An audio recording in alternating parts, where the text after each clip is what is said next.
नमस्कार दोस्तों। तो कैसे हैं आप लोग? उम्मीद करता हूँ अच्छे होंगे, घर पे होंगे। इस कोरोना महामारी वक्त घर पे बैठकर पढ़ रहे होंगे। क्योंकि फ्रेंड्स, आप फ्रेंड्स पढ़ते रहिए, क्योंकि पढ़ना बहुत ज़रूरी है। और मेरे साथ जुड़े रहिए करंट अफेयर्स क्विज़ के लिए, ठीक है। और जो भी मैं क्वेश्चन कराता हूँ दोस्तों, वो कहीं ना कहीं एग्जाम में ज़रूर आते हैं। इस पे आप भरोसा रखिए। कई लोगों का फ़ोन आया था कि सर जो आप कराते हैं, तो क्या वो एग्ज़ाम में आएगा? बिल्कुल आएगा दोस्तों, बिल्कुल विश्वास रखिए, विश्वास करके पढ़िए, खूब शेयर करिए, क्योंकि मेरा भी कुछ फ़ायदा करवाइए आप लोग, ठीक है। क्योंकि कंटेंट बनाने में एक एक दो दो घंटे लगते हैं, और मैं मेहनत बहुत करता हूँ सिर्फ आप लोगों के लिए, ठीक है। तो इस बात का आप ध्यान रखते हुए ये रुक के। और हाँ, मैंने इंग्लिश की वीडियो डाल दी है, और उसमें नंबर का कॉन्सेप्ट, वचन का पूरा एक तरफ से क्लियर करवाया, तो उसको आप लोग देख लीजिएगा। ओके, चलिए। पहला क्वेश्चन है, हाल ही में इंजीनियर दिवस कब मनाया गया? ओके, तो अभी 15 सितंबर को दोस्तों इंजीनियर दिवस मनाया गया है। इंजीनियर दिवस मनाया किसके याद में जाता है दोस्तों? एक थे हमारे प्रसिद्ध वैज्ञानिक मोक्षगुंडम विश्वेश्वरैया। कौन थे दोस्तों? मोक्षगुंडम विश्वेश्वरैया। इनका नाम आप लोग ध्यान रखिए, और इनकी इमेज अच्छे से देख लीजिए। मोक्षगुंडम विश्वेश्वरैया की याद में क्या मनाया जाता है दोस्तों? इंजीनियर दिवस। ओके, तो ये चीज़ भी आपको ध्यान रखिए। अब जैसे इंपॉर्टेंट डे वाला क्वेश्चन है, तो जितने क्वेश्चन होते हैं सितंबर महीने के अब तक के, 15 सितंबर तक के पूरे आप लोगों को मेरे कमेंट बॉक्स में लिखना है।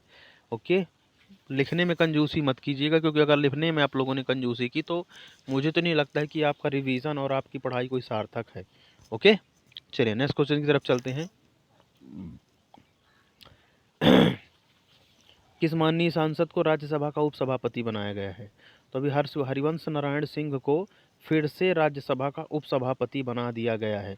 ओके दोस्तों, फिर से मैंने बोला, मतलब अब तक भी ये हरिवंश नारायण सिंह माननीय राज्यसभा के उपसभापति थे, और फिर से इनको बना दिया गया है राज्यसभा का उपसभापति। ओके, राज्यसभा में दो पद होते हैं दोस्तों, एक होता है सभापति, एक होता है उपसभापति। तो जो सभापति होते हैं दोस्तों, वो होते हैं कौन? भारत के राष्ट्रपति, मतलब प्रेसिडेंट। और प्रेसिडेंट कौन इस टाइम पे? हमारे रामनाथ कोविंद, माननीय रामनाथ कोविंद। और ये हरिवंश नारायण सिंह उपसभापति हैं। तो सभापति और उपसभापति, ये दोनों चीज़ें आपको ध्यान रखनी है। ओके, चलिए नेक्स्ट क्वेश्चन की तरफ चलते हैं। उत्तर प्रदेश सरकार ने आगरा के निर्माणाधीन मुगल म्यूजियम का नाम बदलकर किसके नाम पर रखने की घोषणा की? तो अभी दोस्तों छत्रपति शिवाजी महाराज के नाम पर, सॉरी दोस्तों, अभी दोस्तों छत्रपति शिवाजी के नाम पर ये रखा जाएगा। तो इसकी मतलब इस क्वेश्चन का सेकंड ऑप्शन सही। और ध्यान दीजिएगा दोस्तों, ये मुगल म्यूजियम आगरा में है या लखनऊ में है? दो में से एक जगह पर, थोड़ा आप लोग सर्च कर लीजिएगा इसको। ये मुगल म्यूजियम जो है वो आगरा में है या लखनऊ में, दो में से एक जगह पर है। और ये क्या है? छत्रपति शिवाजी महाराज के नाम पर अब इसका नाम रखा जाएगा। ओके, तो लखनऊ की जैसे मैंने बात की, तो लखनऊ किसकी राजधानी? उत्तर प्रदेश की। और लखनऊ किस नदी के किनारे बसा है? तो लखनऊ बसा है दोस्तों हुगली नदी के किनारे। हुगली, हुगली, हुबली मत बोलिएगा दोस्तों। हुबली कर्नाटक का एक जिला है, उस पर मत जाइएगा, अभी हुगली रखिएगा, ठीक है। चलिए नेक्स्ट क्वेश्चन चलते हैं। केंद्र सरकार ने किस वस्तु के निर्यात पर रोक लगाई है? तो अभी प्याज के निर्यात पर केंद्र सरकार ने रोक लगा दी है। यानी इस क्वेश्चन का सी ऑप्शन सही है। क्यों ने रोक लगाई दोस्तों? देखिए, सब्जी इस लॉकडाउन के टाइम पे इतनी महंगी हो गई है कि अभी एक आम आदमी के लिए अफोर्ड कर पाना बिल्कुल इम्पॉसिबल है। तो अभी हाल ही में अभी देखे, जैसे अभी प्याज का उत्पादन हुआ, तो प्याज का उत्पादन हुआ उस टाइम पे प्याज बहुत सस्ती बिकी और खूब निर्यात किया गया। अब प्याज की कीमत भारत में ही अभी यहाँ पे 30 से 40 रुपए किलो प्याज बिकती है। ओके, तो इसी को ध्यान में रखते हुए हमारी केंद्र सरकार ने अभी प्याज के निर्यात पर रोक लगा दी है। यानी इस क्वेश्चन का 3 ऑप्शन सही है। ओके, चलिए नेक्स्ट क्वेश्चन की तरफ चलते हैं। जापान के नए प्रधानमंत्री के रूप में किसे चुना गया है? जो अभी योशिहिदे सुगा को जापान के नए प्रधानमंत्री के रूप में चुना गया है। ये याद नहीं होगा आपको, आप इसको 3-4 बार बोलिए, योशिहिदे सुगा, ठीक है। जब मेरे को ही याद नहीं हुआ था जल्दी, तो आप लोगों को भी नहीं होगा, बड़ा मुश्किल है, ठीक है। तो आप लोग इसको 3-4 बार बोलिए। और योशिहिदे सुगा किसका स्थान लेंगे? अभी शिंजो अबे का, क्योंकि शिंजो अबे ने अभी हेल्थ कारणों की वजह से इस्तीफ़ा दे दिया था। ओके, अब देखिए, जैसे अब जापान की बात है, तो जापान की कैपिटल क्या है? टोक्यो, ठीक है। जापान की करेंसी क्या है? येन। और जापान के अभी तो प्रधानमंत्री यही बन चुके हैं। कौन बन चुके दोस्तों? माननीय हमारे योशिहिदे सुगा साहब। ओके, चलिए नेक्स्ट क्वेश्चन की तरफ चलते हैं दोस्तों। हाल ही में Tuscan Grand Prix Formula 1 race किसने जीती? तो अभी लुइस हैमिल्टन ने दोस्तों Tuscan Grand Prix Formula 1 race जीत ली है। यानी इस क्वेश्चन का ये ऑप्शन सही है। और ये लुइस हैमिल्टन जो है किस कंपनी के ड्राइवर है दोस्तों?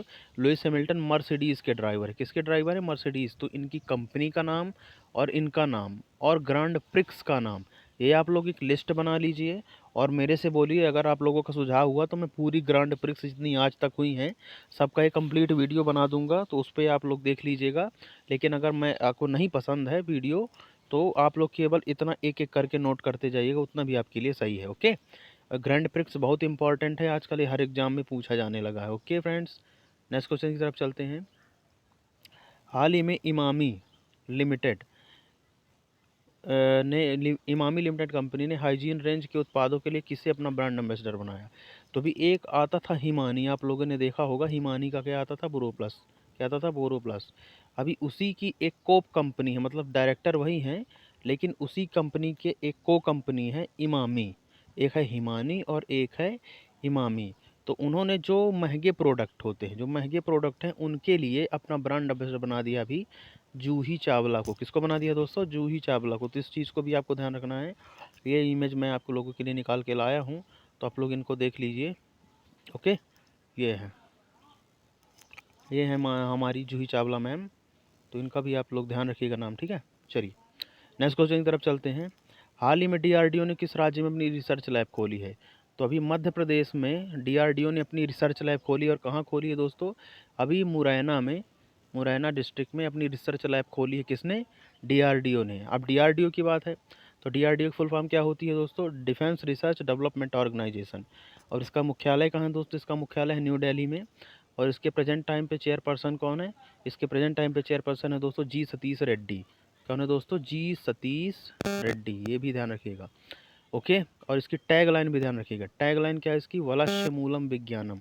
ये संस्कृत में है, वलस्य मूलम विज्ञानम, और इसी को इंग्लिश में कहते हैं strength origin is in science. कौन?